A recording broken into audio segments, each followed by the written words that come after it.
আমার আব্বুর খুব ইচ্ছা ছিল যখন আমি বড় হব, এসএসসি পাস করব, তখন আমার আব্বুর কলেজে আমি ভর্তি হব।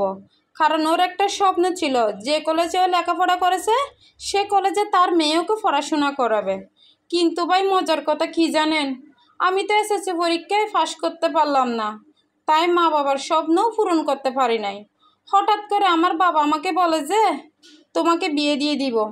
আর এই কথাটা শুনে আমি মনে খুব কষ্ট পেলাম, কারণ আমি একটু প্রেম করব, ঘোরাফেরা করব, আনন্দ করব, বন্ধু বান্ধবী এগুলোর সাথে একটু আড্ডা দিব, এগুলো না দিয়ে আমাকে কি বলে বিয়ে দিয়ে দিবে। আর ভালো লাগে না বিয়ে দিয়ে। এভাবে পাত্র একজন দুইজন এসে আমাকে দেখে যায়, ভাই কেউ বলে যে খালো, কেউ বলে যে ফর্সা, কেউ বলে যে মুখে মাইয়া নাই, এই বলে বলে চলে যায়, বিয়েটা ভাঙি যায়। প্রায় 10-15 জন আমাকে দেখে চলে যায়, পছন্দ করে না কেউ। হঠাৎ করে একটা ছেলে এসে বলে যে আপনার মেয়ে কালো হলেও আমি বিয়ে করব, ল্যাংড়া হলেও আমি বিয়ে করব। তখন আমার মা উঠে বলে যে তোমার মধ্যে এমন কি আছে, আমার মাইয়েরে তুমি কালো হলো ল্যাংড়া হলো তুমি বিয়ে করবা, তোমার মধ্যে কোনো সমস্যা আছে? তো ওই ফুলা বলে যে না আন্টি, আমার মধ্যে কোনো সমস্যা নাই, কারণ আপনার মেয়েরে যখন কলেজে পড়তো ক্লাস 8-9-এ, তখন আমি ওনাকে দেখছি, তখন থেকে আমি ওনাকে মনে মনে ভালোবাসতাম, কিন্তু বয়ে বলতে পারি নাই, কারণ যে রাগার রাগে আপনার মাইয়া বলবো কেমনে, সে কারণে আমি বলতে পারি নাই। আজকে যখন একটু শ্বাস পাইছি তখন একেবারে বিয়ের কথা বলে দিছি, বুঝেন নাই আন্টি? বেড়ার কথা শুনে আমার মনে মনে রাগও হচ্ছে, একটু মনে মনে খুশি হচ্ছি, কারণ বেড়াটা এত খারাপ না, মোটামুটি ঠিক আছে।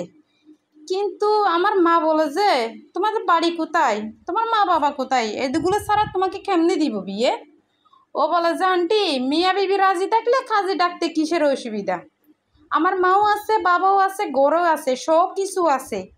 এই কথা যখন বলছে আমার মা বাবা রাজি হয়ে গেছে। এই দেখি পরের দিনের মা বাবা নিয়ে ভাই বোন নিয়ে দেখতে আইছে। ও মা, দেখি যে একজনে পছন্দ করছে আর দুইজন আমারে পছন্দ করা নাই।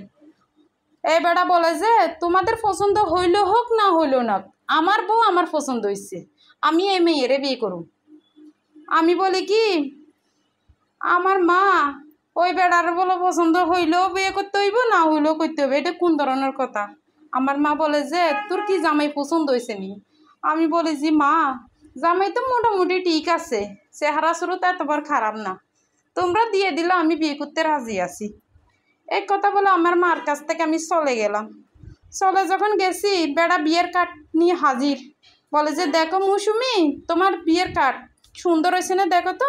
আমি বলি যে ঠিক আছে মাশাআল্লাহ, সামনের মাসের 2-3 তারিখে করে বিয়ের ডেটটা ফেলাইও, কারণ শুক্রবারে ফেলাইলে মানুষজন বেশি খাইতে আসবো, সেই জন্য আমি এটা